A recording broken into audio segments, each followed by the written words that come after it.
一下，现在面部细节和原图几乎没有差别。通过这几个控制器，可以在保持有光影效果的基础上去改善图片的细节。原图混合，意思是把原始图片以设定的透明度去与生成的图片进行混合。作用是当打光效果过于强烈时，可以把两张图去做一个重合，以此来获取相对柔和的光影效果，同时也可以一定程度上去恢复原本的细节。最下面的图片可以调节图片的色温、色相、亮度、对比等。如果安装了泰格插件，可以在图片上按确实的按键，选择 WD40 塔格，可以生成反推提示词。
有些时候，仅仅使用节点并不能准确地生成想要的打光区域。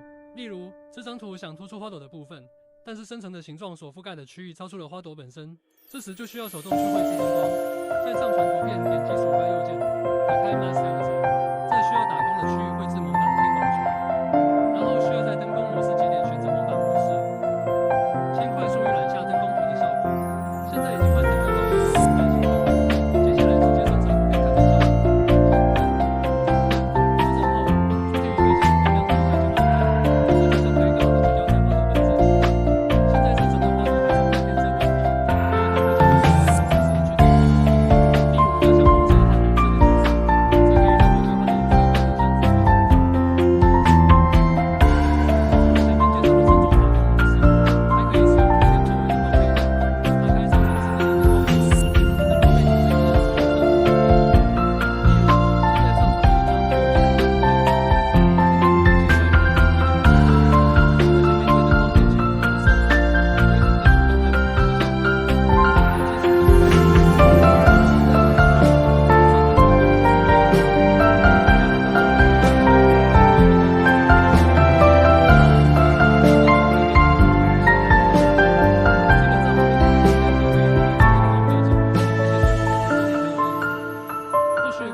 效果还不错，而用来换背景也是可以的。